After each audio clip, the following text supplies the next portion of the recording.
Lonceng peringatan berdentang kencang di tubuh partai pemenang pemilu 2014 dan 2019. PDI Perjuangan diprediksi akan tergusur sebagai pemenang pemilu legislatif 2024. Sejumlah survei menunjukkan bahwa elektabilitas PDIP dikudeta oleh Partai Gerindra. Survei Litbang Kompas pada 29 November hingga 4 Desember 2023 menunjukkan elektabilitas PDIP turun ke peringkat kedua. Elektabilitas PDIP 18,3%, kalah oleh Gerindra dengan elektabilitas 21,9%. Survei LSI Denny JA pada 20 November hingga 3 Desember 2023 juga menunjukkan elektabilitas PDIP 19,3%. Mereka kalah tipis dari Gerindra yang memiliki elektabilitas 19,5%.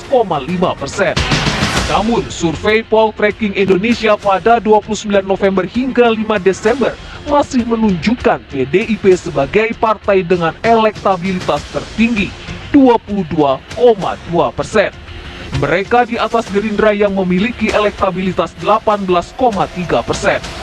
Pakar politik Hanta Yuda menilai anjloknya elektabilitas PDIP imbas dari semakin kentaranya dukungan Jokowi kepada Prabowo Gibran. Imbas dari semakin jelasnya preferensi pilihan politik Jokowi yang sebelumnya itu lebih cenderung pada Ganjar, tapi belakangan semakin jelas mengarah ke Prabowo Gibran saat Prabowo menjadikan Gibran sebagai cawapres. Ini mengakibatkan melemahnya persepsi publik tentang dukungan Jokowi kepada Ganjar. Itu berimbas pada penurunan PDI Perjuangan karena Ganjar capres yang didukung oleh PDI Perjuangan.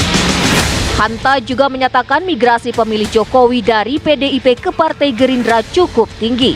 Mereka yang bermigrasi itu adalah mereka yang puas dengan kinerja Jokowi sebagai Presiden Republik Indonesia. Ada migrasi pemilih yang sebelumnya terutama pemilih-pemilih di basis Jokowi yang tingkat kepuasannya atau ratingnya positif, yang tingkat kepuasannya relatif 70-80%, ini ada pergeseran. Kalau sebelumnya lebih banyak memilih pada Ganjar Pranowo dan PDI Perjuangan, sekarang sudah bergeser. Lebih dominan ke Prabowo Subianto dan Gibran. Dan angkanya ini cukup tinggi, yang sebelumnya Ganjar paling tinggi, sekarang di Prabowo Gibran 50%. Kepada Ganjar, ke Ganjar itu sebarannya tinggal 30%. Dari segmentasi pemilih yang puas dengan kinerja Jokowi. Nah, pergeseran ini berdampak pada menaiknya elektabilitas Gerindra juga. Anjloknya elektabilitas PDIP merupakan blunder atas posisi mereka yang gencar menyerang kinerja Jokowi pasca putusan MK dan majunya Gibran dalam Pilpres. Hal itu memaksa PDIP untuk menelan ludah dan kembali balik badan merangkul Jokowi. PDI Perjuangan kalau kita cermati mulai merevisi strategi politiknya yang sebelumnya berhadapan-hadapan dengan Pak Jokowi, bahkan mengkritik keras isu-isu yang terkait dengan Pak Jokowi, politik dinasti, kinerja Pak Jokowi diapresiasi negatif dan lain sebagainya oleh Ganjar dan PDI Perjuangan, dan itu ternyata justru mendegradasi elektabilitas PDIP dan Ganjar Pranowo. Justru yang diuntungkan misalnya Anies Baswedan dan Prabowo Gibran justru naik. Nah, sehingga kalau kita lihat beberapa hari belakangan ini PDI Perjuangan Ganjar seperti merevisi, merubah sebaliknya, justru mendekat kepada Jokowi.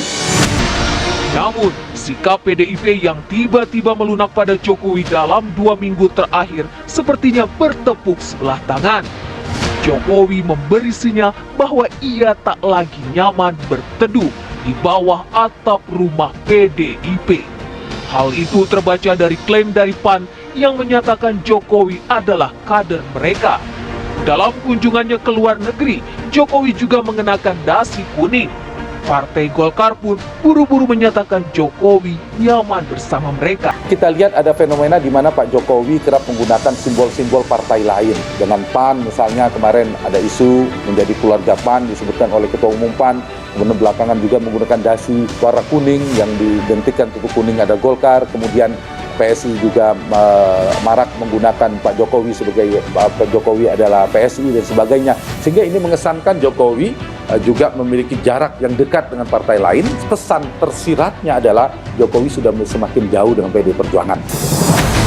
Betulkah klaim Partai Golkar bahwa Jokowi lebih nyaman dengan mereka daripada dengan PDIP? Sekembalinya ke tanah air, Jokowi mengiyakan persepsi yang berkembang di kalangan politis dan jurnalis tersebut. Golkar kan menyebut Sekarang nggak pakai dasi.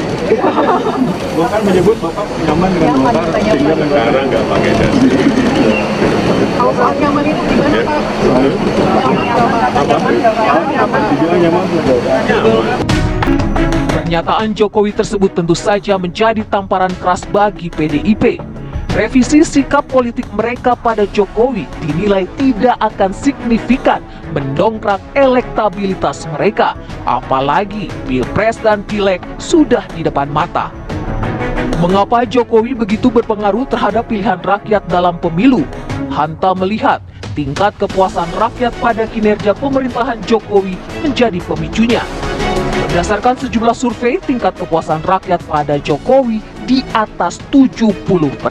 Pak Jokowi memiliki tingkat kepuasan publik approval rating yang relatif tinggi, kisaran 75-80%. Angka ini cukup tinggi. Beda ceritanya kalau tingkat kepuasan pada Pak Jokowi hanya 50-60%. Mungkin akan ditinggalkan, mungkin semua menjaga jarak dan tidak mau dekat dengan presiden yang akan berakhir kurang dari 1 tahun masa jabatannya.